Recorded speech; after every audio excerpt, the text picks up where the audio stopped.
And we're live. Already? Yep. Take it away, Mark. Okay, we're only 2 minutes late. Well, I don't know what you want me to take away. I don't sing, I don't dance, I don't play an instrument. There's literally no end to the things that I can't or don't do. So I guess we should at least acknowledge the fact that it's St. Patrick's Day. Yeah. The patron saint of Ireland who drove the snakes out of the country, amongst other things. Tell us about that. That's it. That's all I know. That's all I know. I'm serious. But what snakes? I'm not Catholic. Well, any and all snakes. There are no snakes in Ireland. Oh, really? That's the thing? Yeah, there are no snakes in Ireland. Basically, well, no, it's not that they're too cold. There are snakes in just about every climate. It's just that after the last ice age, when the glaciers moved through, they never came back. It was an island, so it just kind of, the glaciers moved and cleared everything out, and the snakes never made it back. Wow. There are snakes in England, in Great Britain, but they just didn't make it to Ireland. Man, I'm tongue tied today. Well, so happy St. Patrick's Day to all our Irish friends across the world.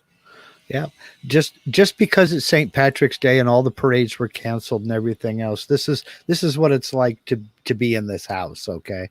Because all of the parades were canceled and big gatherings and this, that, and the other. My wife, who had knee surgery in November, decided that wasn't going to fly, so she got all in uniform, in kilt, jacket, Glen hat, the whole thing, and she did her own 1-block parade up our cul-de-sac, turned around and came back down and played some more, and then came in the house. So our cul-de-sac had its own St. Patrick's Day parade of 1, and a few people come running out of the house with their cameras and took video and then went back inside. That was about it. But well, I'd like to stake my 2 to possibly 6% window of Irish descent this year. Last year it was 3 to something. Mm-hmm. and I'd like to also say cheers to the Irish people. Mm-hmm. I never knew, but I have a percentile there, so that's a cool thing. I also have a British percentile, which is pretty cool, but I wouldn't know where the heck in the past that would have been. Although we are investigating that whole subject anyhow.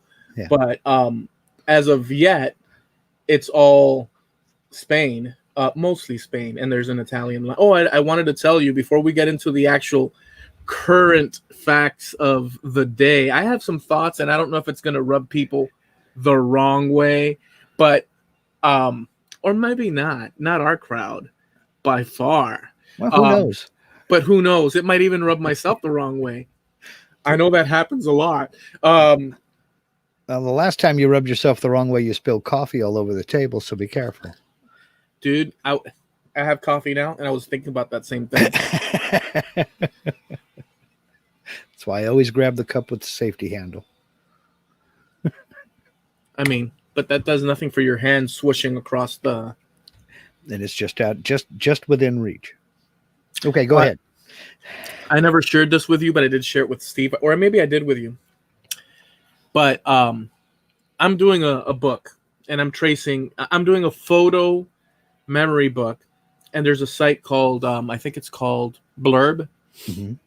And it's not cheap, but it's not crazy out of the way. And what it is, we've talked in the past about family Bibles and mm-hmm. so on and so forth.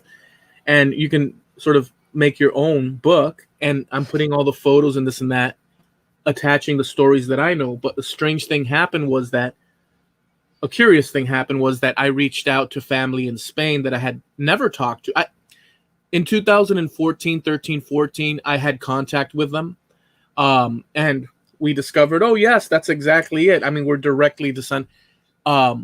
directly descended through my great grandfather. Okay. In other words, we share a great grandfather. But the funny thing is that through that union of that Escagedo with a Salmon lady, that union branched all the people currently that exist of Escagedos. Not all, because there were other people there, but their descendants are like, there might be one, or it's a very rare situation. So anyways, I've gotten involved into this whole thing.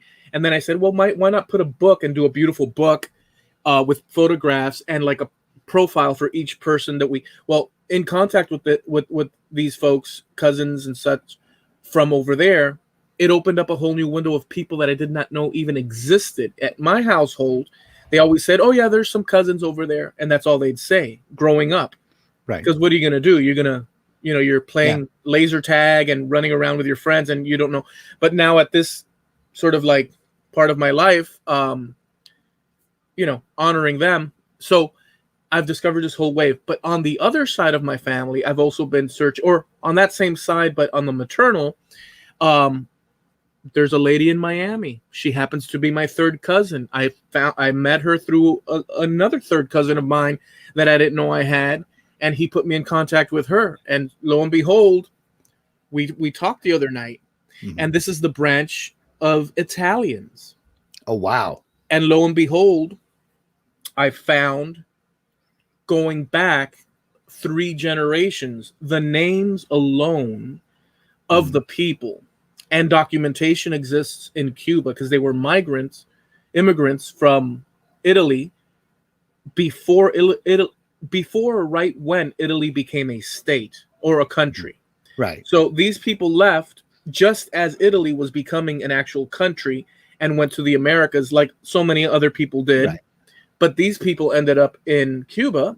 Mm-hmm. And the strange thing is that name, there was a change in the name, which we've gone over. But long story short, I got some names out of there. So I have a Vincenzo Giraldi or Giraldi with a G instead of the double L. Mm-hmm. And Constantina Foscio or Focio. I still have to investigate. But long story short, doing these little things, I've branched out. And so the book, that I thought, oh, maybe I'll put some pages and stuff. Well, in fact, there's actual girth to it and information. So it's cool. But I've yet to discover through all that any Irish descent. But it's in the blood, and it must be from, I guess, times back when Europe, and who knows? It could be anywhere because people from the Great Britain, Great Britain, that entire island group over there, they went all over the place. And they themselves are a conglomeration of Norse and Normans and Saxons. And I mean, they're Germanic and Scandinavian. They're just all kinds of things. So the fact that you have a percentage that can be traced to England/Ireland is not surprising because, like I said, they went everywhere. And as well as wait, what is it? The way they slice it is Irish, Scot, and then English. You have English and Irish, or English and Scottish, or just Scottish.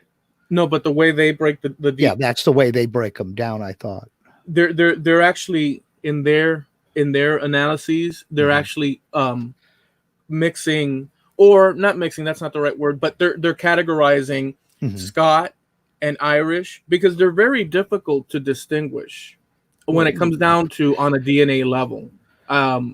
People are very difficult to distinguish on a DNA level, and I think that it's through, what is it? Would it be the Vikings or the Celts? I think that they attach those.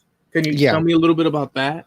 I know very little about it. To my shame, I know very, very little about it. I know the Norse started raiding in that area in the 2, 3, 4, 5, 600 AD. Yeah, and people were taken back and people were captured here, et cetera, and they kind of blended in. And in fact, the Normans were the Normandy region of France. They were Norse people who basically settled there and kind of sort of tried to assimilate and learn a rudimentary form of French. And they settled in the southern parts of Great Britain. But they also intermarried and intermixed with other cultures while they were there. And then over in France, that is, or what became France. And then when they went to the UK, there were Saxons there, there were Anglos there were Scots, there were the Welsh, there were, just everybody that was over there, they all kind of started blending in together.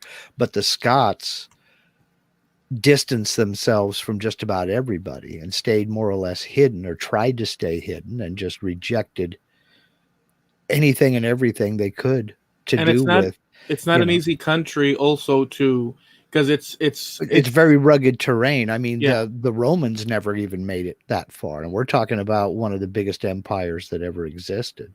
Not the biggest, one of the biggest though. And they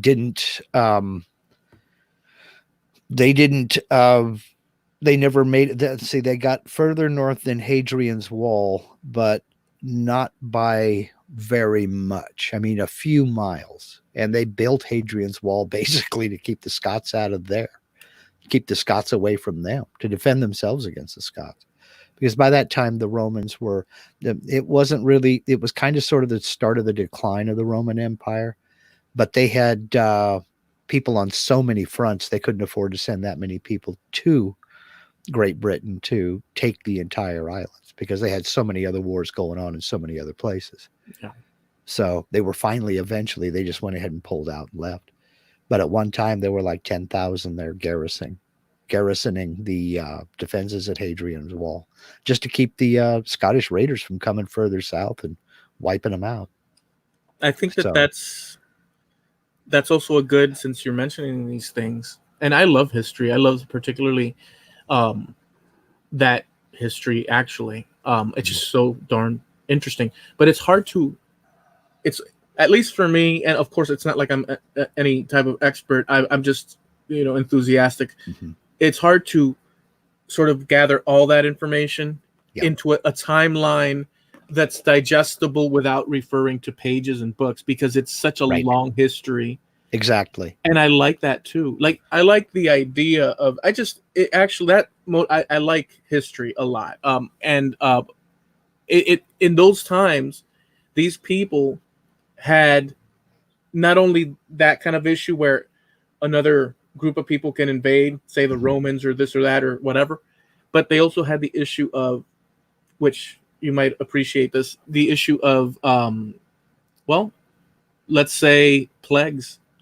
And things such as that. And these people at times were wiped out to devastating, numbers. Yeah. The Black Death alone, depending upon who you listen to, anywhere from 25 to 50% of Europe just died.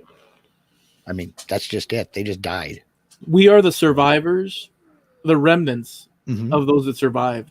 Oh, yeah. We're actually the remnants of those that survived. Well, history is always written by the victors. They weren't even, it's not even, they had to do but even if you can declare victory over annihilation by disease, that's who's going to write the history. And they wrote what they knew. Yeah. So it didn't always make sense, especially to us, but it's an amazing thing, the fact of, damn, Vigo, he's like, I can't even help. And by the way, I heard him preparing to cough, and I went to the mouse to go over to the mute button, but it's like he's times it all perfectly. He's like on purpose doing these things. He's like, oh, I'm going to mess you up. I was going to say that leads us to, in our lifetime that I'm aware of, have we ever had something similar to what we're experiencing now? In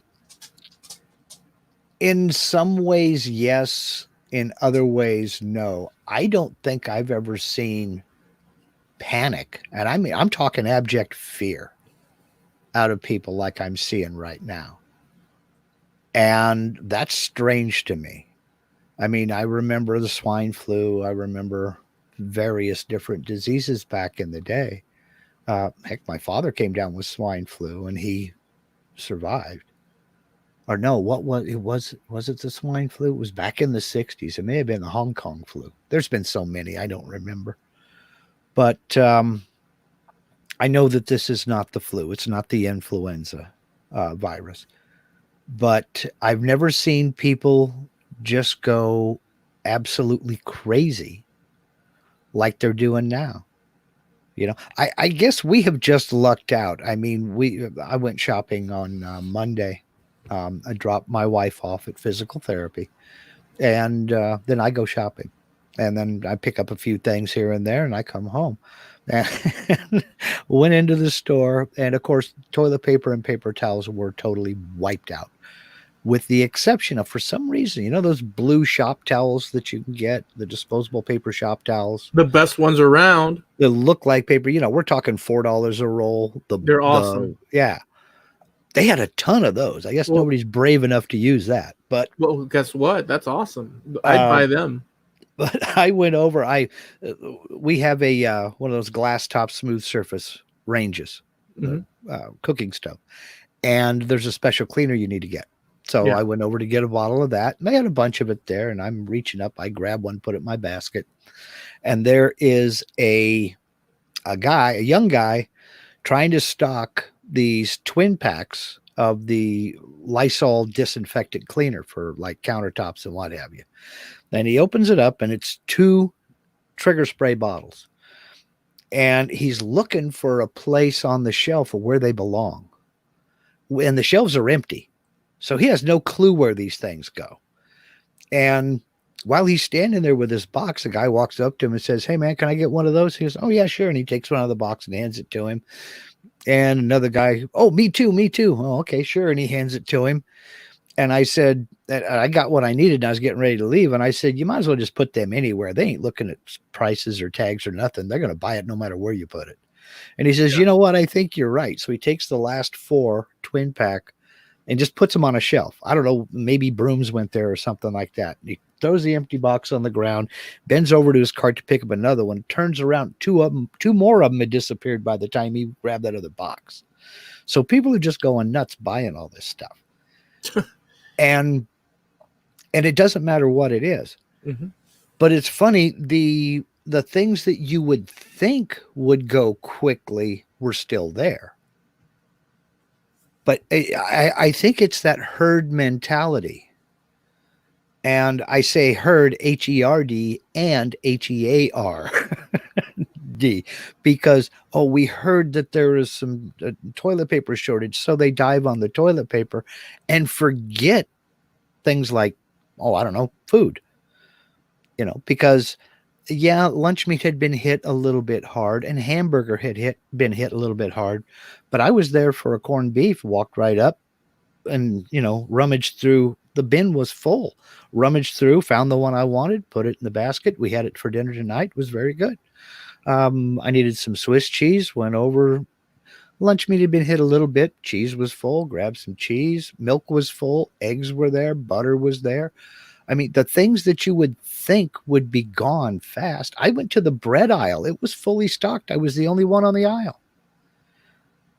So it's just that herd mentality of, we got to get this. I've never seen this kind of panic. I really have never witnessed it or experienced it myself. On that level, of the things that you've said. I just want to say that when I went the other day, and we had talked a little bit earlier, yesterday or something. And so I went for what I went for. And obviously I have 3 solid rolls of toilet paper. Mm-hmm. I've got 3 of those.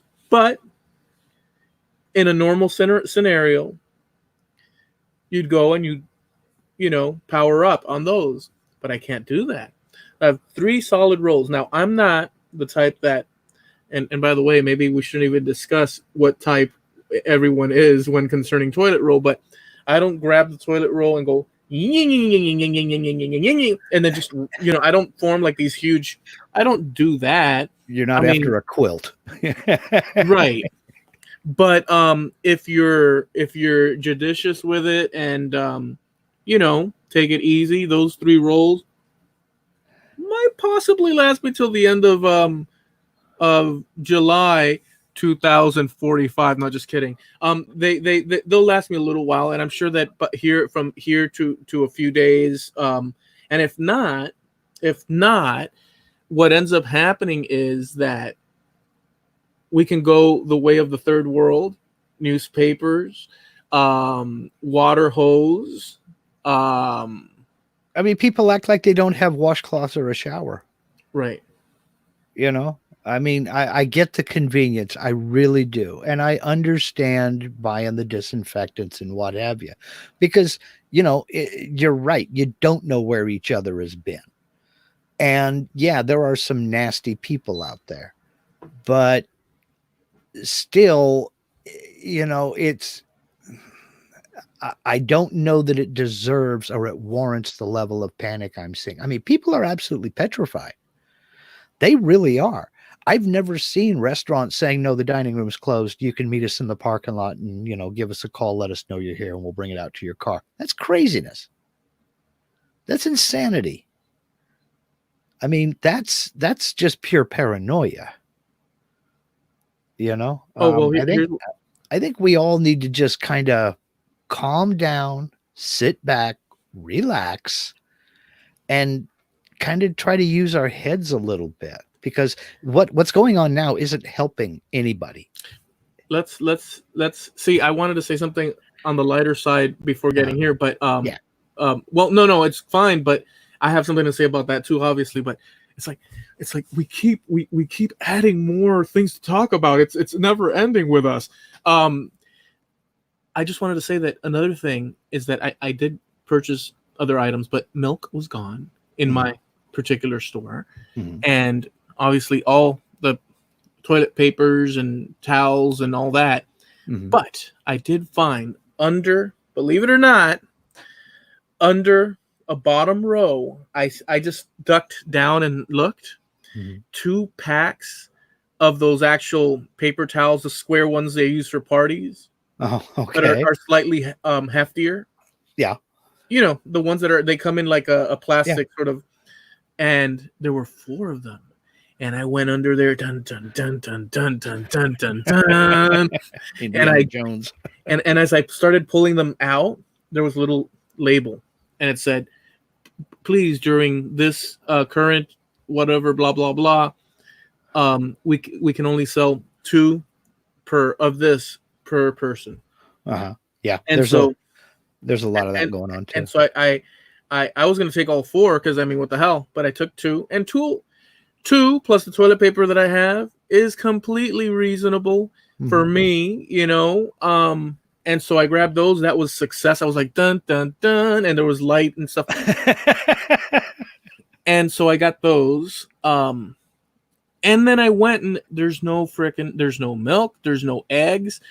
Meat was pretty much, I mean, there was some meat there, and I did buy some ground beef, but I passed by the soup area, and I saw that they had some chili, and I said, man, they didn't have any clam chowder, and I haven't had any in, well, you could say 2 months at this point, because I'm on a special self-inflicted diet. And I looked at the thing, and I approached the hot, how they put like the drums inside the hot boiling water, and they keep and then in my mind a picture appeared, and it's the picture of people opening that, coughing, and then closing the lid. So I walked away from that, dude. Oh man. I mean, what do you think? Is that an exaggeration in my mind? Because remember, that's open to the public. It's not like it's behind. No, it's not. It pays to be careful, and it pays to be judicious. I mean, maybe you're right to be cautious, because you don't know. You know, I mean, I don't know if somebody opened it and like. Remember this time last year, we were talking about that one girl who opened up the thing of ice cream, licked it, put the lid on it, and put it back in the freezer. So, you know, you don't know what's going on. You really have no way of knowing what has happened. But to the point to where, you know, everybody is acting, you know, walk outside and act like gremlins, bright light, you know, stay away from me 10 feet. Don't you dare touch me. I can't get out of the store now. He touched the door handle. That's crazy. You know, I don't know if people think they're going to lose electricity or if they're going to lose, natural gas or something like that, because canned goods were gone, but fresh stuff was still there. That's what I didn't understand. You know, I can understand if they say we're going to have rolling blackouts or something like that, or there's a power plant is going offline, you need to stock up on non-perishable foods. I can understand that. But these people are going off half-cocked and are buying stuff that nobody has recommended. So about all I can say is, folks, take it easy. This thing is going to burn out in about, a month. I mean, I give it another 2 weeks. People will be returning all that toilet paper because they got to pay the rent. Well, I did want to say that the other day you did mention in conversation that you went down the canned food aisle, and then you mentioned a couple of things, and you mentioned in one of those things, you mentioned mushrooms and mushroom slices and whatnot in cans. Yeah. And it's a funny thing because my mushroom section in cans was stocked to the hilt, and I usually buy them anyhow because I kind of like them. I'll fry them up, with an omelet or with whatever. So I dig that. So I grabbed myself a couple of them. Yeah. But it was full. Like it looked like nobody was interested everybody was interested in certain things, and I get it. No alcohol, rubbing alcohol, none. Yeah. I mean, and when you get to the cashier, it was funny because without thinking about it, I took my money and instead of the actual hand-to-hand grabbing, I put it on the little screen thing with the coinage on top of it, and she grabbed it, and her face seemed appreciative of my of the separation. And when she returned the money, it was likewise like a very allowing the coin to slide like a slip and slide on top of the dollar so that the coin passage isn't touching hand to hand. And that's hilarious to me because you just had it in your hand. Mm-hmm. For all she knew, you sneezed into that hand 30 seconds ago and then dug it out of your pocket and handed it to her. Doesn't matter that you didn't touch her. You touched the money. Yeah. See, that's what I'm saying. People are going crazy over the wrong thing. Well, because you got to understand also, and I know you do, but at the end of the day, we can't see it. No. It's not like there's a little sign. It's not like the little viruses are holding up a sign and say, hey, we're coming to get you. Right. We don't see anything. And it's, and so it's like we take precautions, but at the same time, we can't, if it's in the air, if it's on things, you can't know other than isolate within reason. And that's part of the problem, because what we've done over the last, it's fairly recent. I hesitate to say 30 years, but definitely over the last 20 years, we have tried to sanitize our lives so much. We're about to the point to where anything new that comes along, we're kind of like the Pacific Islanders when the Europeans first came, it just wiped out entire civilizations because we were carrying, bacteria and viruses that we were used to, and our immune system had built up a resistance against, and theirs hadn't. And we just wiped out entire civilizations, not through any kind of a violent act, but just through disease. Well, not alone through a violent act. Because they sure did a lot of. Well, yeah, but I mean, there were civilizations in the South Pacific that just were wiped out due to disease. There was no violence. I'm not saying that there was no violence everywhere. I'm saying that, enough of these peoples died off because of disease that there was no sense in violence. They were falling over left and right. Yeah. And we're putting ourselves into that same situation. I mean, you know, do you remember a time when I remember when mother's spit would take rust off a bumper?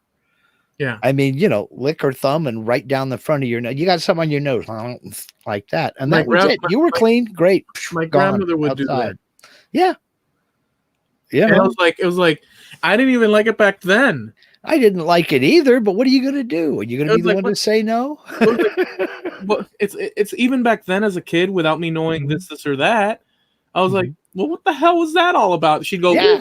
she'd go, wait a second, lick the thumb or the finger, and she'd go, and she'd wipe like if it's on your nose or on your chin or your eyelash, eyebrow, and it's like, give me a break, Grandma. I mean, why?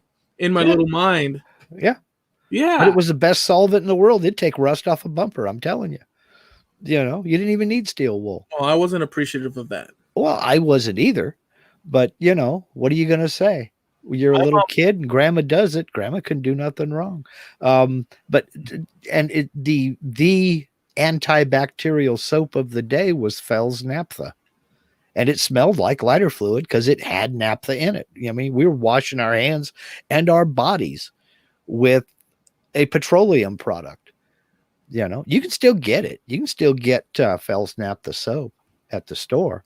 And I'm telling you, man, that ain't nothing going to survive that. If one of us ever got into poison oak, that was the first thing grandma or mom would scrub you down with Fell's naphtha. And if you broke out, it was in a little bitty spot because nothing survives that stuff, man. Well, so yeah, this whole thing, on an economic level, worldwide level, here's the part that and I'll throw this out there, and it's, you know, today they came out with that there's going to be some sort of assistance to the, and I believe other countries are doing similar things, but there was a news conference and they went ahead and said something to the effect of that we're going to be cutting a check to Americans. I don't know if you heard that. No, I hadn't. I don't watch the news. Well, it was a news conference, and it was in reference to the coronavirus, and I didn't understand the details of the thing, but I watched it, and just me being me on a philosophical, ethical thing, I thought a lot of things, and it's hard to unpack. But long story short, now that this is going on, and it affects everyone,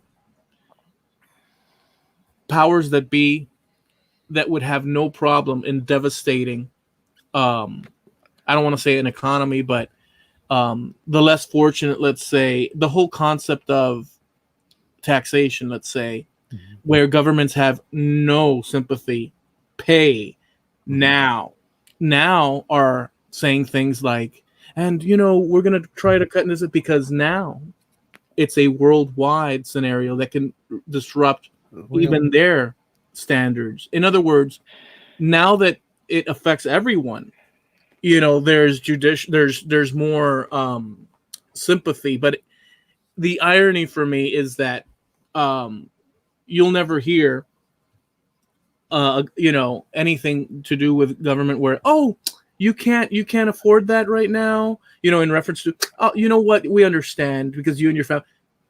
Anytime before this, they'd say pay now. Well, but now that it affects the system itself that could cause situations, now they're like, oh yes, we're here to this and that. Well, but normal scenarios, well, you get the point. I think a lot of it is trying to calm people down because, you know, it's the old saying, when in trouble, when in doubt, run in circles, scream and shout. You got to try to calm folks, just calm down. And it seems like every day somebody's got something new to panic over. And it's like, okay, hey, calm down. We got this. We're doing what we can. We're trying to react to this the best we can. 2 months ago, nobody ever heard of this. It was not a thing. 2 months ago, it was nothing. So I don't know where people think treatments come from, but never forget, we have never, ever cured a virus. Not one. People, you know, running around taking antibiotics. Antibiotics don't affect viruses at all. That's bacteria. Mm-hmm. We have never cured a virus. All we can do is treat the symptoms and support. We can vaccinate against them, but you have to develop that. And it's not like that can be developed in 2 days. It's not 3 guys in a garage in a weekend. I mean, there are millions of people on the earth working on this right now. And they're going to share information, figure out what works, and share information on what doesn't work so that they're not duplicating the same mistakes. But yeah, we don't know where it comes from. We don't know what causes it. All we can do is react to it, and that's what we're doing. So I can see them trying to calm folks down so there's not mob rule in the street and flipping over cars and setting stuff on fire, because we've seen it before. It could easily escalate to that. So, sometimes there's a little bit of a concession that has to be made just so people will calm down, lower the blood pressure, and just, relax. Right. But I think constantly standing out in the yard yelling wolf when there are wolves around, but they're not necessarily in your yard. That's not denying the fact that there are wolves out there. It's just saying it's okay to go out and pick a flower or two. You can go mow your lawn. Just take some precautions. Be careful out there. It's the same as anything else. It really is. And I'm not trying to downplay it. I'm just trying to use a little bit of logic here. Well, there's nothing you can really you can't do anything other than it's either calm or go crazy. Yeah. But my statement before was a critique of the system as a whole in light of what's occurring. Sure. And I would say, limited patience that they'd have for people in normal times when it comes to the acquisition of things due to that, to the agencies that are tasked with acquiring, monies. This affects everyone. Mm-hmm. And it's a mirror or snapshot of a possibility. Like, let's say it's not a cold type corona deep, virus type thing. And let's say it's something worse. Mm-hmm. The whole thing can come crashing down because it just goes and goes and goes. And not saying that there's no survivors, not saying that but the system can't produce if people can't be at their jobs. True. And so on. But my point in pointing out a certain that I see, this is just me, and I haven't necessarily, this is just me prior to this, the lack of patience from these people in suits, and that no, because this is how this is done, and I'm so this and that. The lack of patience, generally anyhow, towards now everybody, the sympathetic, which I know they have to be anyhow, but with the conference I saw, and we're going to get relief and this and that and stuff. But there's no relief in normal times. I mean, there is. No. But it's like teeny tiny. And in other words, they're quite willing in normal times where things don't affect the system to completely, and I find that ethically, I have a notion of that. And I'm not saying anything like one way or the other. I'm just saying, well, I kind of am, but I'm just saying that observation of mine, which I haven't really written out, and I'm just expressing with you guys now, of total, I don't want to say innocence, but of just thinking about it in an honest way. Honest doesn't mean that you're right. Honest means that you're sincere in your attempt at analyzing a thing. Right. It's not deception. I'm just, from inside of me, I'm thinking to myself, in regular times like that conference thing, you would never hear, well, of course you wouldn't. Exactly. Of course you wouldn't. I mean, there'd be no reason to. But we've never seen something like this on this scale. We've never seen a panic, a worldwide panic on this scale. What I'm trying to say is that they're not nobody, in my opinion, nobody's daddy or mommy anyhow. No, they're not. Yeah. But I mean, this is something that's really, this kind of a panic is really, I can't say unprecedented, but not in my lifetime. I don't remember anything ever occurring like this. Yeah. And there have been far deadlier diseases. I mean, I don't know if anybody remembers MERS. That had a 32% mortality rate. And, 32%. And this one here, depending upon, what country you're in and what type of medical facilities you have and this, that, and the other, I've seen it range anywhere from 0.8 to some places in China, it was up to 8%. But it just depends upon the type of care you're getting. And, that's another debate for another day, but there is well over 90% recovery rate, So what I'm saying is we've got to kind of keep a sense of perspective on this. And when I said a panic, I didn't mean just the general public. I meant our so-called leaders. I meant the people in the press. I meant the worldwide folks from everywhere from the CDC to the World Health Association, all of these folks. I know we're all human and people react the way they react, but we've got to stop and breathe a little bit and remember that running around screaming, waving your hands over your head doesn't help anybody. I do want to say also, and I agree, I do also want to say that to show the human contradiction anyhow, at the same time with the critique that I had, which was an observation that I can't justify, the system at large, and I'm talking worldwide, let's say. I do have to give credit to how governments around the world have reacted, as far as I can see and understand through the information offered.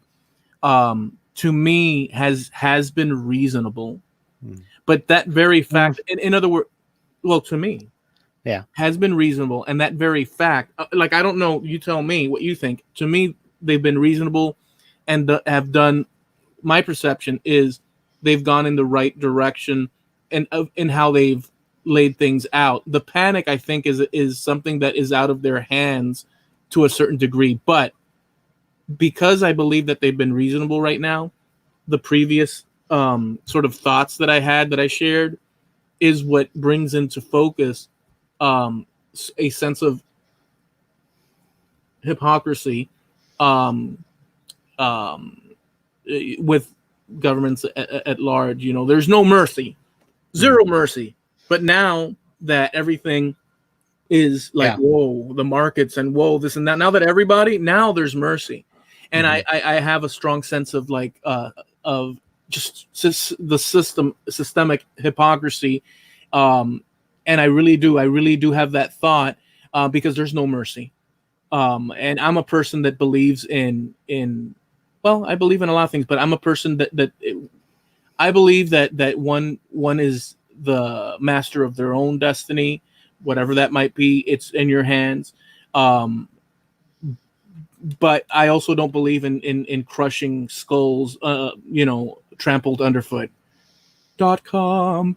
I don't believe that. And that's my personal, so in other words, I have a balance of ideologies in my mind. And I can't, in normal sense of, daily, I don't believe in the crushing of souls underfoot because of your master plan, let's say, and whatever, if that makes any sense, but whatever.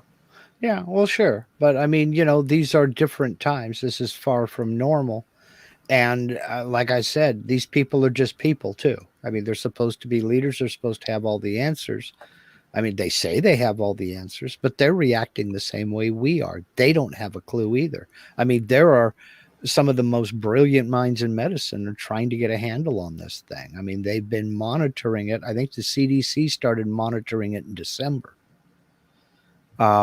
But monitoring is one thing,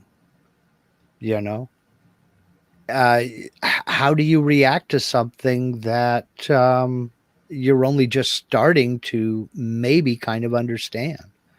I mean, they know it was animal to animal.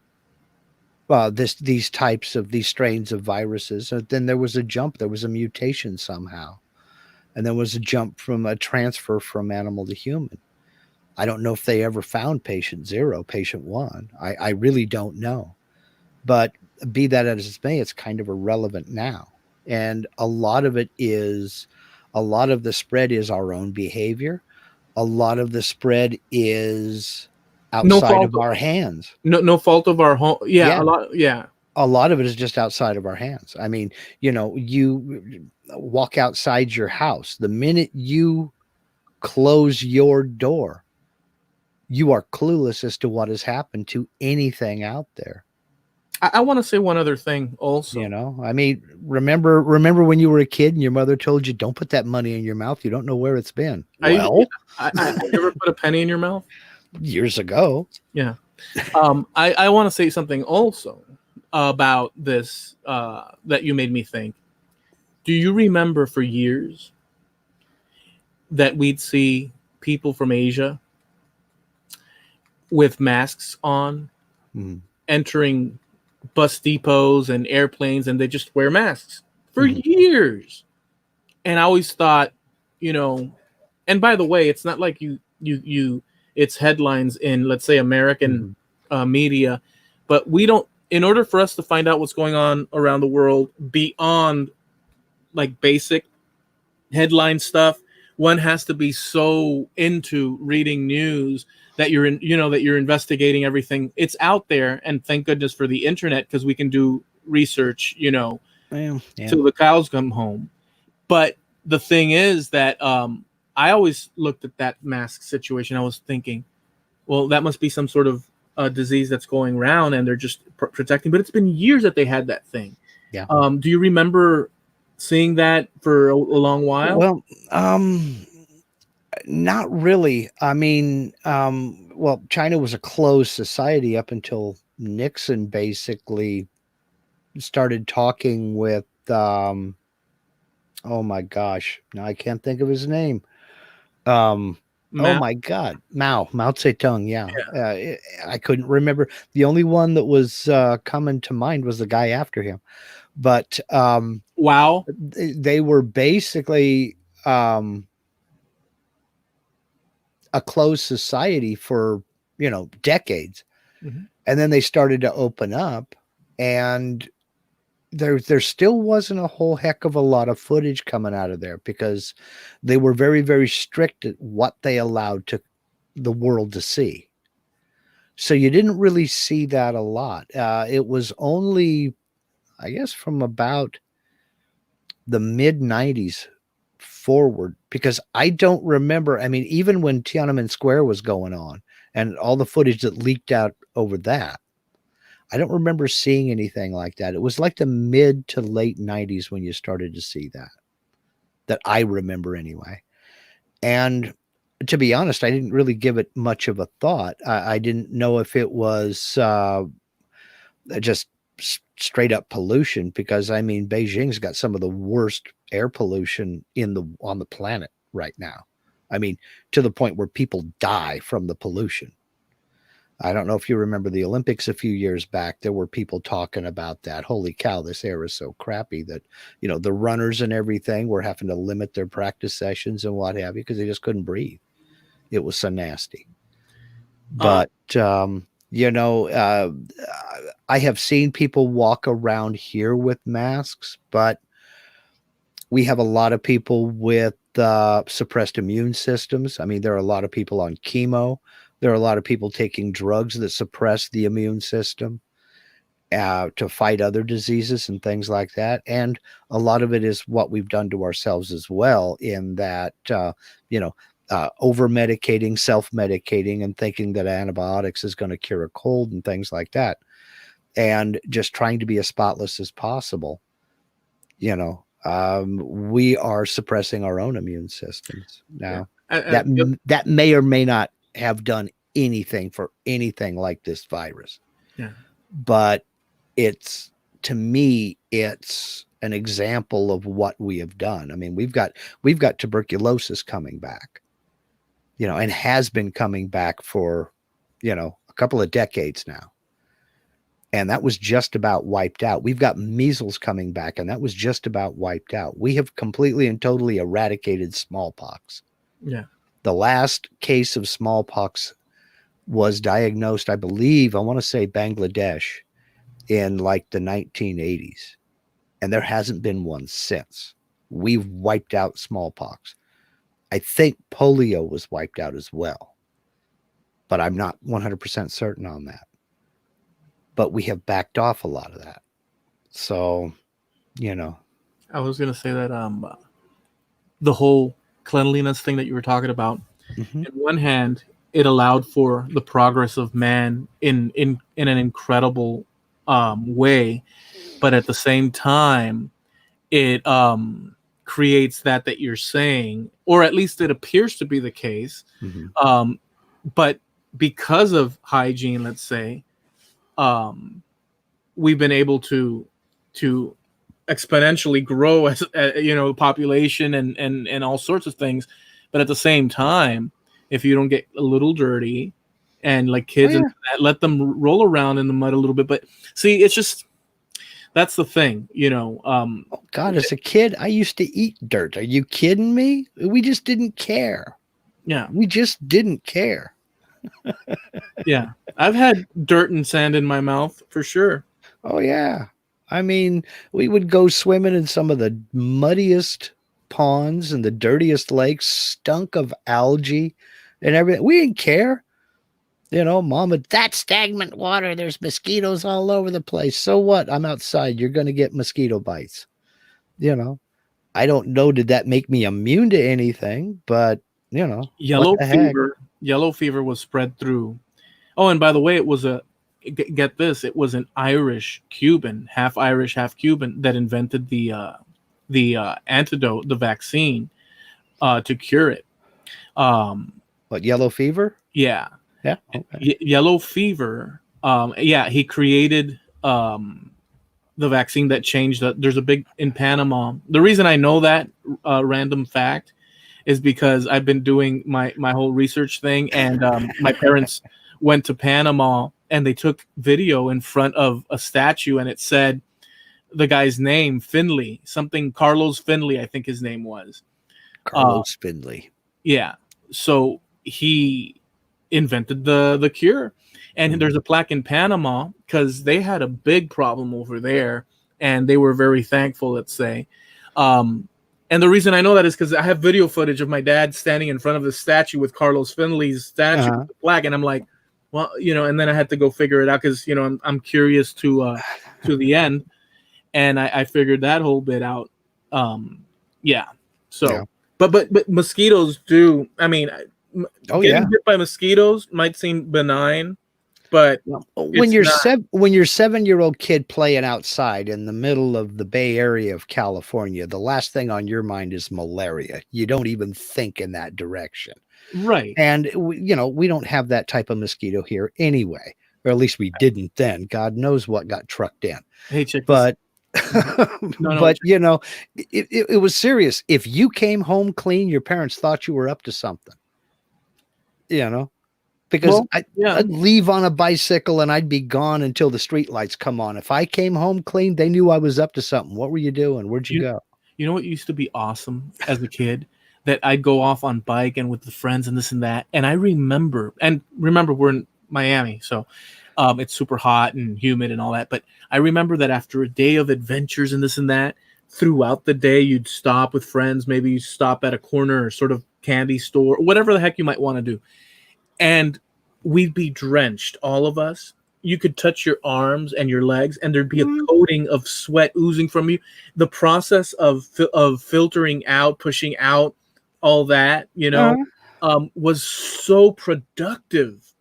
And now to build up a darn sweat, well, you can't prolong it. You have to build up to it and stuff because if not, you'll just keel over. But it was such an incredible thing. So we also had the immune system of youth as well. Oh, yeah.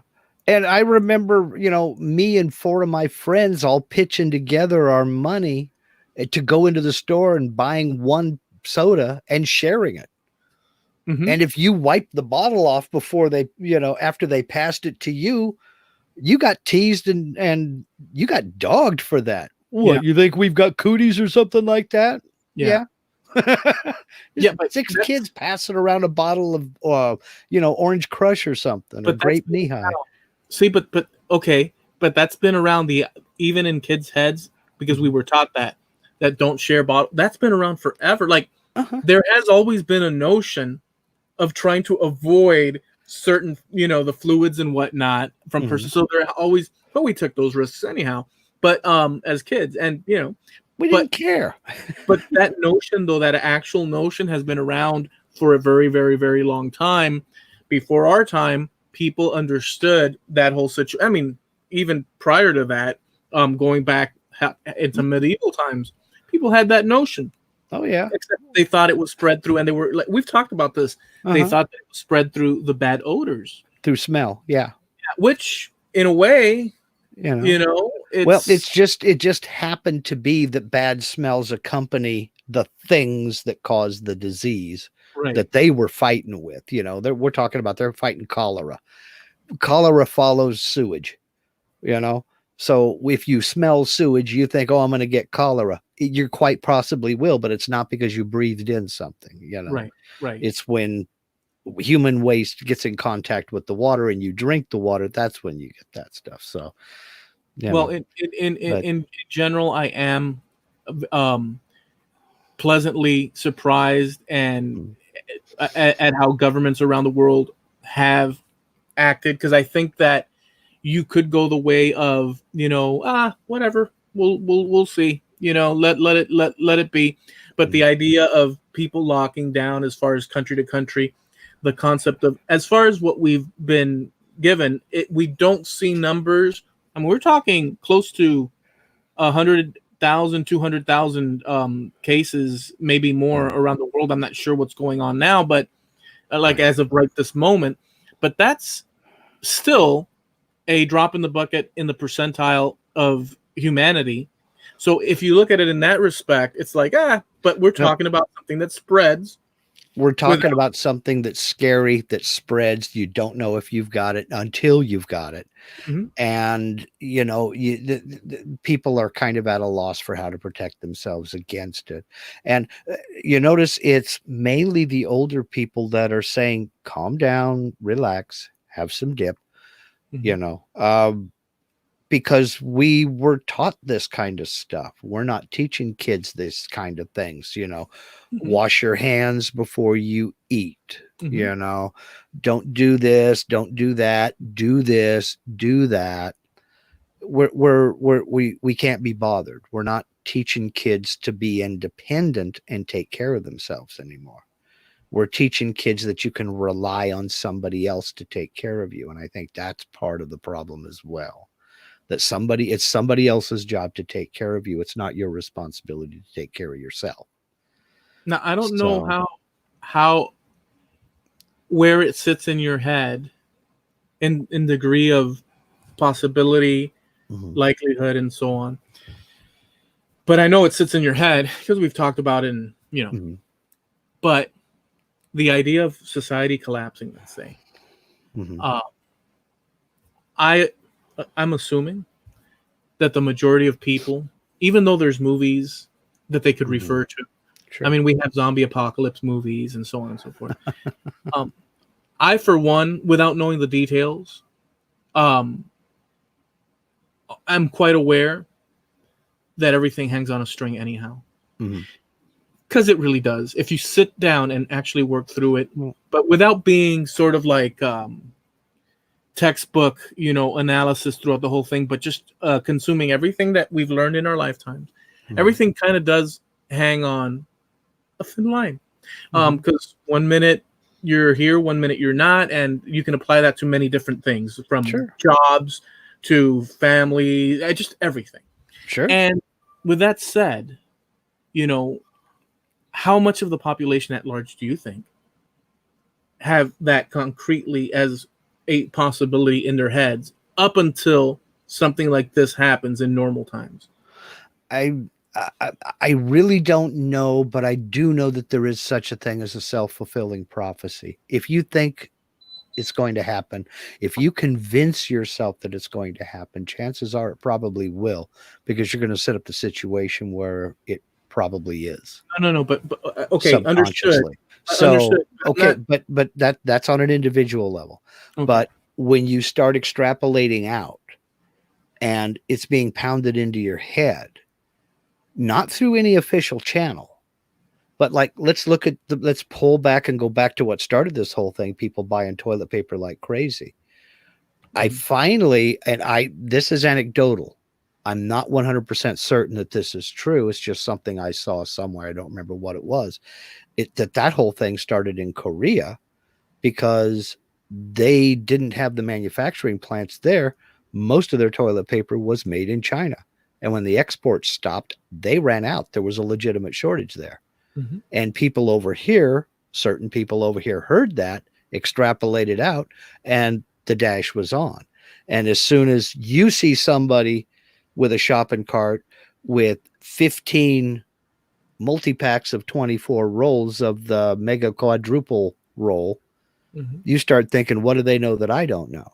Mm-hmm. And then next thing you know, the shelves are empty. Yeah. You know?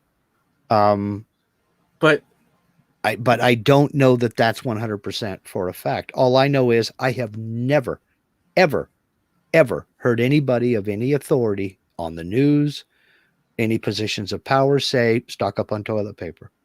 No, I've never heard that either. Yeah. That may be just a knee-jerk response, because what else do you do? What do we do? What do people do when there's a hurricane coming and they know it's a good possibility they're going to strike? They go stock up on certain things. Maybe that's all we know how to do. Maybe we go get bottled water, bleach, and toilet paper because that's all we know how to do.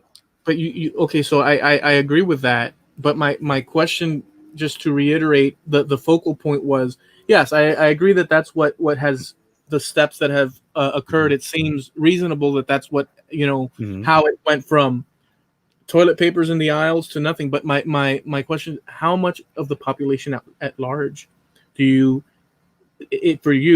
believe that have the concept of things hang on? I mean, our laws hang on a very thin wire.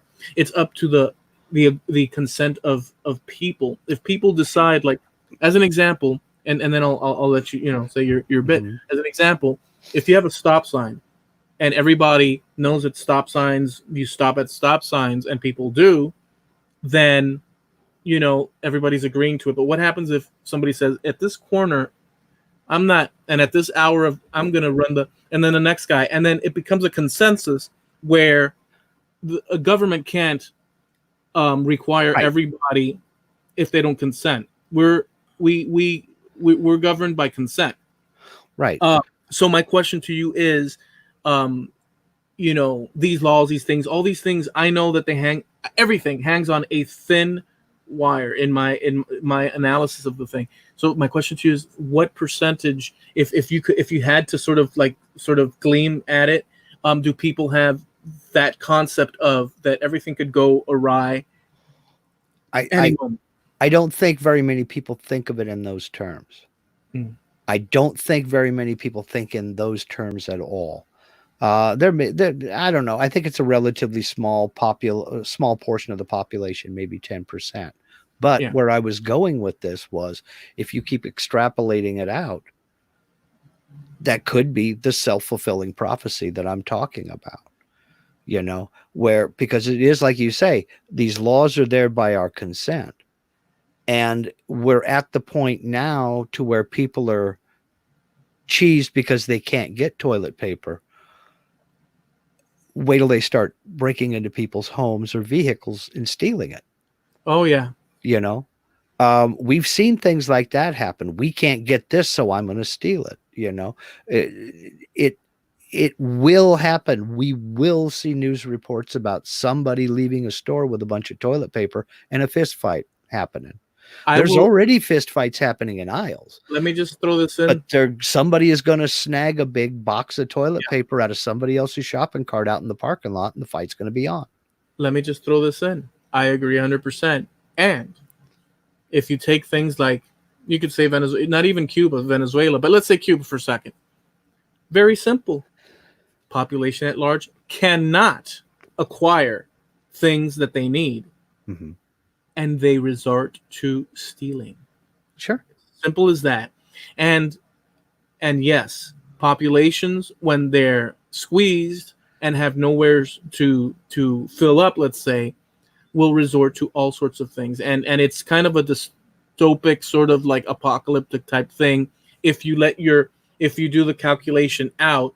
But at the same time, it's a miracle that everything works as it works, because if you look at a video of India, how they drive, right? Like they'll focus one street corner and you see the cars driving all over, and nobody hits each other. I mean, there might be one, but generally they're like, and it's amazing how humans are resilient at the same time and manage to agree on unspoken rules and participate, which we had talked about last week, I think, to some extent. So, I mean, humans are incredible, but I think we're accustomed to the ride that we're on, and that concept, like you said, that you don't believe a lot of people think that. I think the same thing. I don't think that a lot of people think that. I don't think it's beyond their reach to acknowledge that concept. It's just that it's better and easier to live life without thinking that kind of stuff, although it might happen, or it could happen.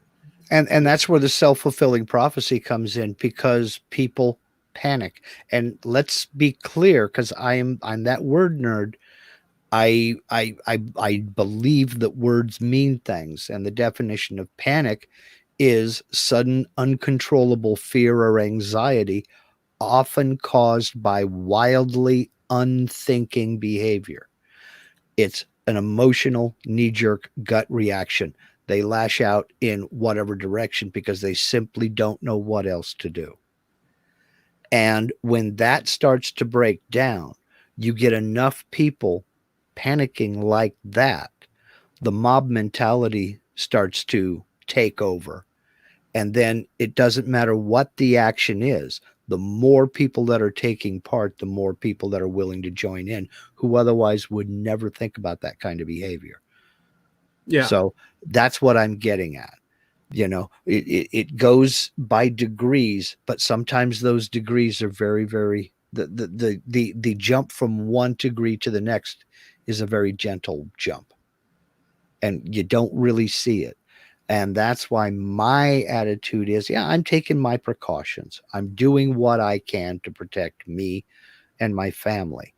We don't go out a lot anyway, but I'm not complacent, and I'm not cocky about it either.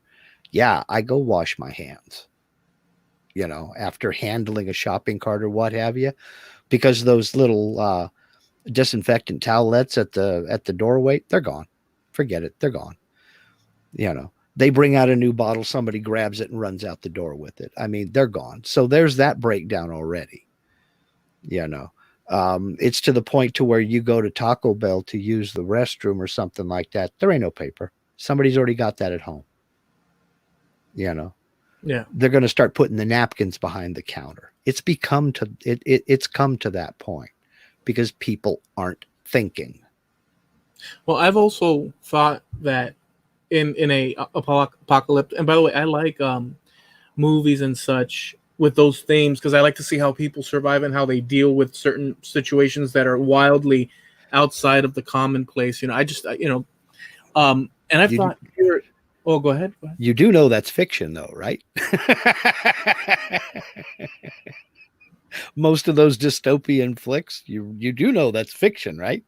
Well, yeah, I said that. And the author can put any kind of personality they want. They always got that one weird guy. But anyway, go ahead. I'm sorry, I didn't mean to interrupt your train of thought. Well, you're joking, right? You know that. Oh, yeah, I'm joking. Yeah, I know. Just because I mean, like if I said something like that, Javi would take it like that. I didn't know, like that. It's like I'm in. Like I think that I've been able to set up my thought processes before and after. Oh yeah. To give a sense that I'm aware of certain, I would hope. I would hope me just yanking your leg, man. Well, yeah. So that's okay. I was wearing gloves. Don't freak. Well, no. So I like those movies where it's a dystopic apocalypse. It could be zombie movies. I mean, heck, we know that zombies. Well, actually, that's not even true. Zombies do exist. there are zombies. Did you know? Yes, I did. There's actual If you follow the strict definition of the word, yes. Yes, if you follow, well, no, if you follow the strict definition of the word, in reference to what we see about in movies, maybe not so much, but there are concoctions, and there are things that have occurred in Caribbean islands where they can make the dead dance about and do all sorts of things. And when I mean dance, I don't mean doing the lambada, but that they move and all sorts of weird things. Yeah, there's a bunch of weird things. But anyways, I like those movies, and because I like to see how the survival process, what decisions they make, and so it's entertainment. Okay, but I've thought, if that were to come true here at home, here in my house, with the things that I have currently, how would I make out? And in truth, I live in a very overpopulated area, so right out the gates, I have enemies at the gates, let's say, because friends, all of a sudden, if I'm hungry, and I've never been to the point where I'm so hungry, but if you're hungry to the point that you'd go and do just about anything, at what point is one so hungry that they decide, I'm just going to curl up in a ball? I've already eaten both my shoes, the leather off of my shoes. I can't go further than that. At what point does one decide, I'm going to just go ahead and curl up in a ball and let it all go? Or screw that, my instinct is too powerful, I will get what I need to survive, and that includes whatever it takes. And those decisions, and those, because it's an ethical, it's a moral, and it's such a impossible position. But I was thinking, I've got bars on my window to begin with, so I was thinking the bars could help to some extent for a little moment, but that doesn't mean they can't bust through a window and toss in some sort of gas, chemical, or whatnot, or just through there poking through, and then me and Vigo, hold up here, and through all the windows, they can't get through because of the bars, but then somebody comes with some sort of like what do you call that, grinder, and I've got my protection here, but it's not like I'm Rambo Part 5, The Revenge, and so I thinking in those terms, I'd be screwed. I'm in too big of a populated area. I'd be screwed. Yeah, that's why I keep telling you, man, you got to get out of that big city. I'd be screwed. It's too big of a populated area. And my exit points are through the city. Exactly. So it's like an impossibility, dude. And it's an impossibility. So they'll burn you out. We'll burn you out. Open up the door. We know you have a donut in there. No donuts. And says, open the doors, and then they'll burn you like Frankenstein, pillaging. So yeah, that whole concept. And actually, go ahead. No, go ahead. Finish your thought. I'm sorry. No, I was just going to say that the funny thing about it is that this is an extreme, but that, and obviously I'm not thinking in those terms, in reality concerning this, but since the theme is kind of weird in this area, and I like to, think crazy stuff. I know it's not the case with this, but putting it to an extreme, I'd be screwed. That's basically it. Well, where I was going to go with from there was, how smug must preppers be right about now? Oh yeah, totally. How many of them are sitting back with their arms crossed going, see, we told you, morons.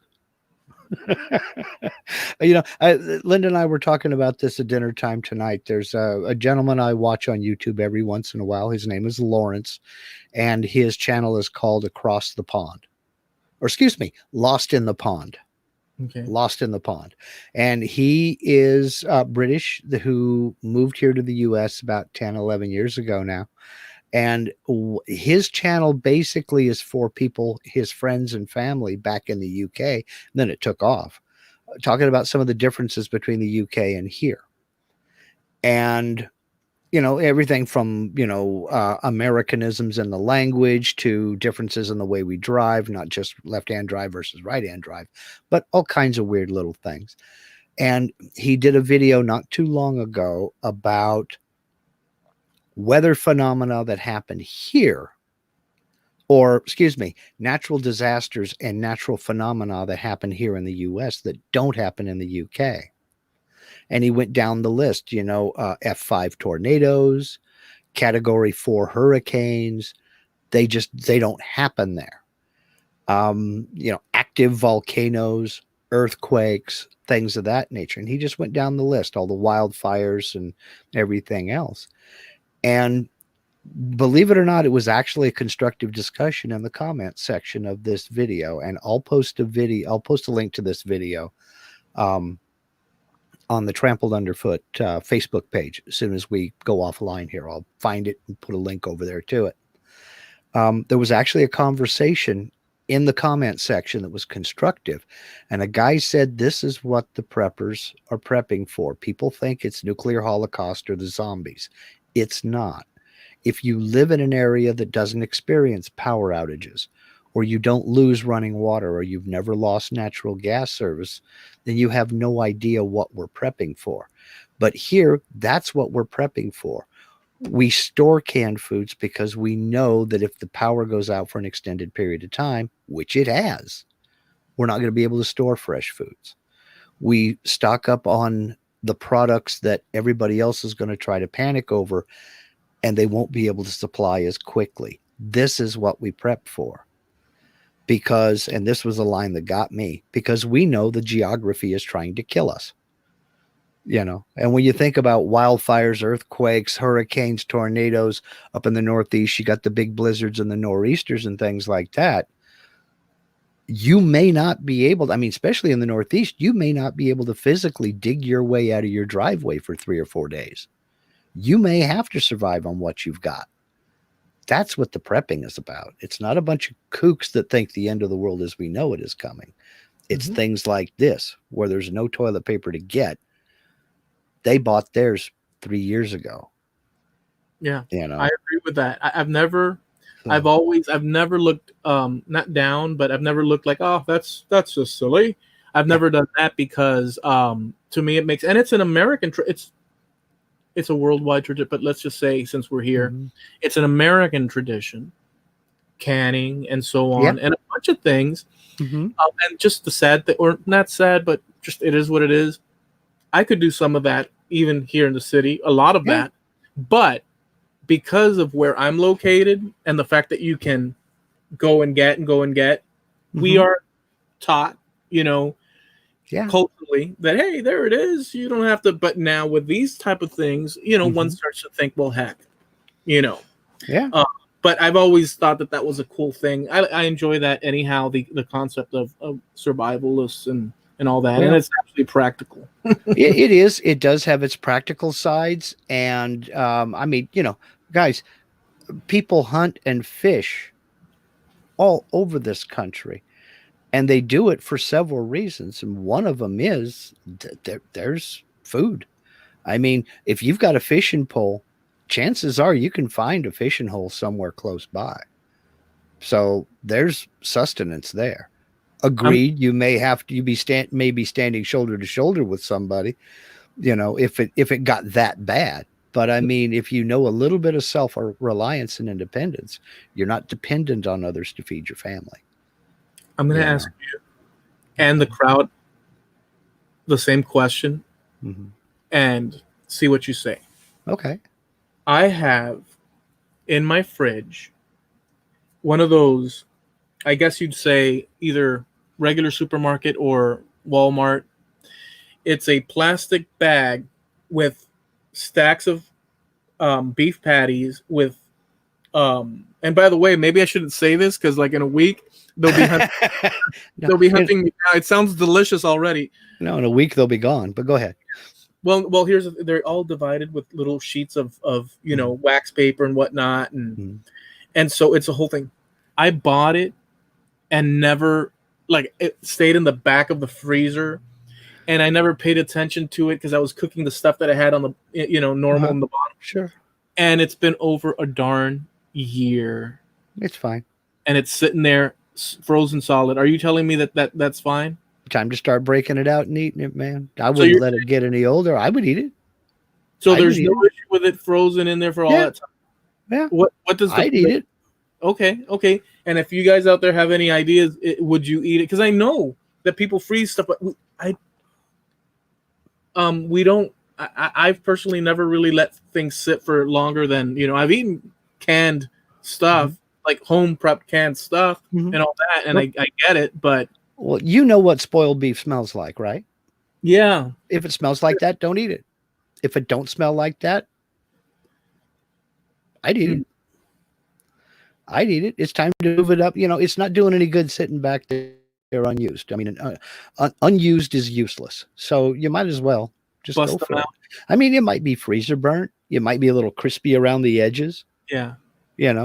But you can break that part off. If you think it's that disgusting, sure. I wouldn't mind. I've personally eaten frozen fish, and frozen chicken, frozen pork, frozen beef, frozen fish that was well over 2 years old out of the freezer, so long as it's been kept frozen solid. My old man, when he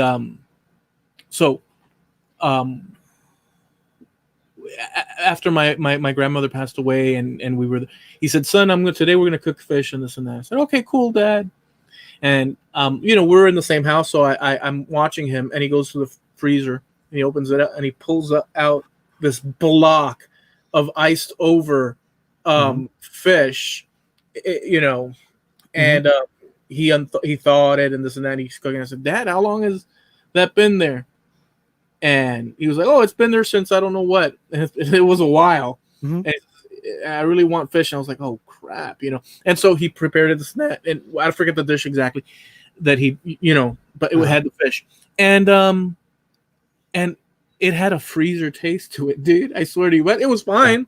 But it had a freezer frickin' taste to it. Fish. My grandparents, their big thing. This was back when you used to buy milk in cardboard cartons. You remember the waxed cardboard cartons? Yeah. They would open up the top completely and put, 3-4 trout in there, fill it up with water, staple it shut, and write the date on it and put it in the deep freeze. And you'd go rummaging through their freezer and you'd find fish they'd caught 6, 7, 8 years ago. So how long bring it out, thaw it, and how long can it stay in the freezer frozen? Beef? What's the extreme? You know what? I'm not sure. The FDA has their recommendations and what have you, but you got to remember that the FDA has to do a little CYA at the same time. They'll say something like 6 months to a year. It just depends on what it is. Every, poultry is different from pork, which is different from beef or what have you. So, personally, if it were me, I'd take a couple of patties out of there, wrap them up, put them in the fridge, let them thaw, and open that up. If it smells bad, don't eat it. Chuck them. If it doesn't smell bad, if it doesn't smell like it's gone off, I don't see any problem with it. I'd eat it. Yeah, because that's the indication right there. Yeah, if it smells bad, it probably is. Yeah, like I had to throw away I did an unfortunate thing, very unfortunate thing. Last week, beginning of the week, I said, you know what? I haven't eaten a good salmon, fillet in a while with the skin and everything. Yeah. So I said, okay, yeah, this and that. I bought an $8 salmon, huge, big, and she wrapped it up and we talked a little bit pleasantry and then went home. Dude, that thing, I left it in there for like a week and it smelled because I left it on the bottom and I had to throw it. And I was like, damn, dude. Yeah, that's sad. It happens sometimes, I love salmon. That's it was a big mistake.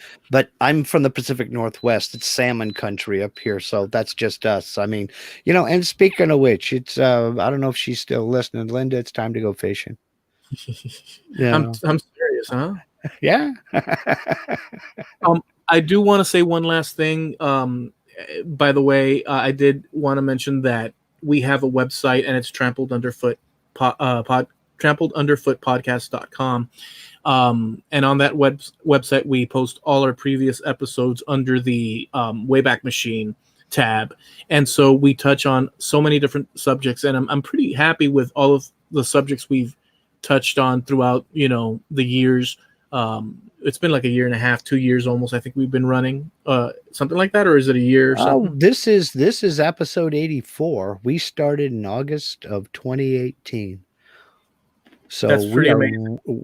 Now this is this is episode 85. Did I put 84 by mistake? No, you didn't put any number. Oh, I didn't put any number? Okay. No, that's okay. Well, that's a safe bet then, right? Yeah.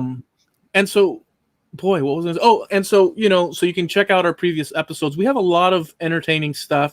And if, you're ever bored or caught in the middle of an apocalypse, it's great listening while you're waiting out the zombies and whatnot.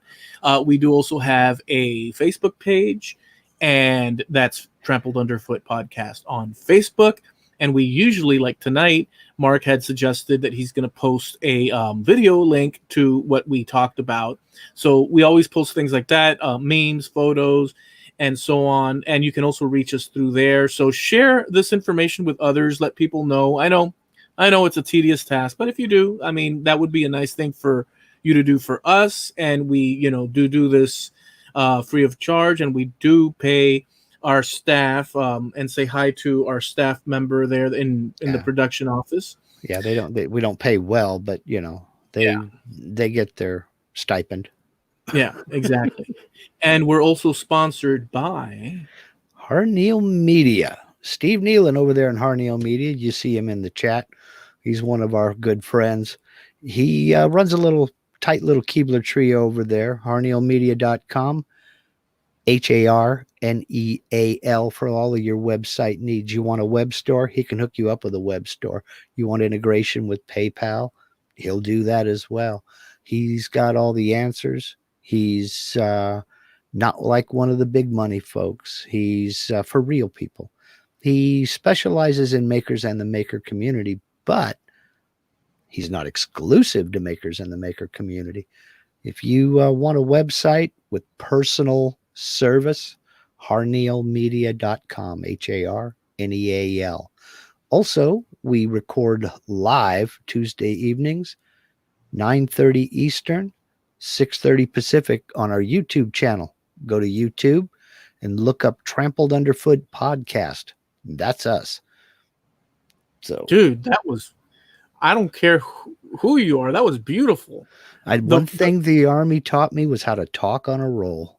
Dude, the voice was perfectly even and smooth. You approached the microphone. It sounded like, when you were saying all that, I was thinking, dude, this is total like broadcast radio right now.